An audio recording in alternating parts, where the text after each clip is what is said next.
Sir बात करें। आपकी कौन सा है सर, क्या नाम है? देखिए, एक साइबर फ्रॉड का मामला है जिसमें 1,27,00,000 की FIR हुई थी। ये अगस्त 25 में सरदार मोहकम सिंह हैं, उनके मोबाइल के अकाउंट से ये पैसा फ्रॉड हुआ था, जिसमें उनका करीब 72 लाख रुपया वापस हुआ था।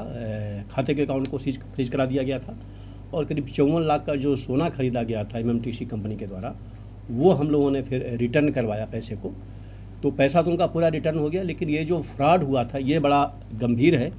और इसमें जो डिटेल हम लोगों को मिली, हम लोगों ने मार्च में एक अरशद अंसारी करके अभियुक्त था, उसको भेजा था। 6 महीने तक हमारी टीम लगी रही, कोई लीड नहीं मिल रहा था। फिर फाइनली जो भारत सरकार का पोर्टल है, वहाँ से हम लोगों ने कुछ डाटा कलेक्ट किया। हमारी टीम में जो पुनीत है सब इंस्पेक्टर और इनकी पूरी टीम ने, इंस्पेक्टर हमारे सतीश पूरे लगे रहे और ADCP लगी रही। फाइनली उसके आधार पे हम लोगों ने मार्च में अरशद को गिरफ्तार किया। उसके बाद हमारी टीम मुंबई गई, लेकिन जो मेन अक्यूज़ था मिराज अंसारी, वो फ़रार हो गया था। फिर हमारी टीम एक हफ्ता से वहाँ पे डेरा डाले हुए थे। नंबरों के आधार पे, मुखबिर के आधार पे, बाकी डिटेल के आधार पे फाइनली उसको अरेस्ट किए हैं और उसको लेकर के आए हैं ट्रांजिट रिमांड पे मुंबई से। आज उसको जेल भेजा जा रहा है। उसने जो बातें बताई है, इसने रेवाड़ी में भी 2021 में अपराध किया था और इसमें 2 नाइजीरियन गैंग के लोग हैं, वो इसमें शामिल हैं। इसमें जो प्राइमरी हम लोग जाँच कर रहे हैं, इसमें हम लोग को जो कंपनी है वोडा, उस पर भी डाउट हो रहा है, क्योंकि जिस तरीके का अपराध हुआ है वो बगैर कंपनी के जानकारी के या कंपनी के सपोर्ट के संभव नहीं हो सकता है, क्योंकि ये तथ्य पहले हम लोग की जानकारी में नहीं था। तो हमारी टीम उस पर भी काम कर रही है। पूरी टीम को मेरे द्वारा 25,000 रुपये का इनाम दिया गया है।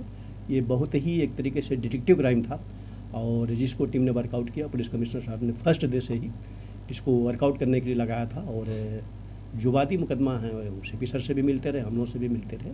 फाइनली टीम को ये सफलता मिली। आरोपी ने क्या बताया, कैसे अपराध करने का तरीका क्या था? ये बेसिकली बहुत ही टेक्निकली है और ये सभी को जानना चाहिए कि जब आपकी सिम अगर कहीं बंद हो रही है, ब्लॉक हो रही है, तो वो कहीं अपराध में तो नहीं यूज हो रही। हालांकि जो सरदार जी हैं वो तत्काल गए, लेकिन उसकी सिम फिर यूज हुई, रीइशू हुई, यूज हुई और उसी बिंदु पे हम लोग जांच कर रहे हैं कि रीइशू कैसे हुई, किन आधारों पे यूज हुई, क्या डॉक्यूमेंट लिया गया और क्या इसमें नेटवर्क के कोई लोग शामिल हैं जो वोडा कंपनी है। और हम लोगों ने ऊपर भी उनसे मेल मांगा है और जब इस पर हम लोगों ने डिटेल स्टडी किया तो इस तरीके के 2 और केस इसी गैंग से मिले हम लोगों को। एक चेन्नई का है, मुंबई का है।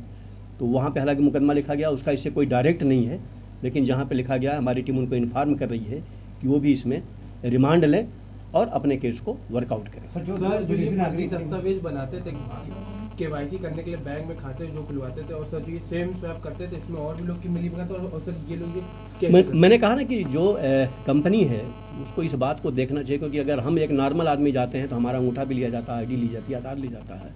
कैसे अगेन सिम इशू होता है और अगेन जब सिम इशू होता है तो उन्होंने फॉर्मेलिटी क्या अपनाई और उसको कितना कन्फर्म किया।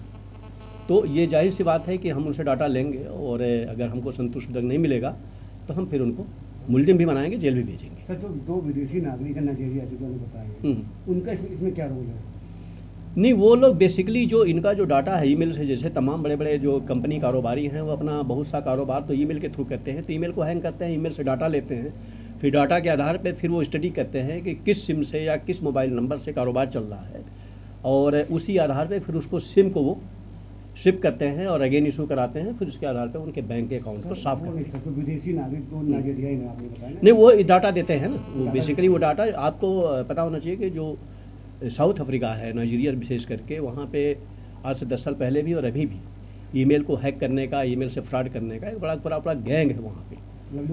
विदेश से बैठे हुए हैं, वो ईमेल पे डाटा पे ही रिसर्च करते रहते हैं।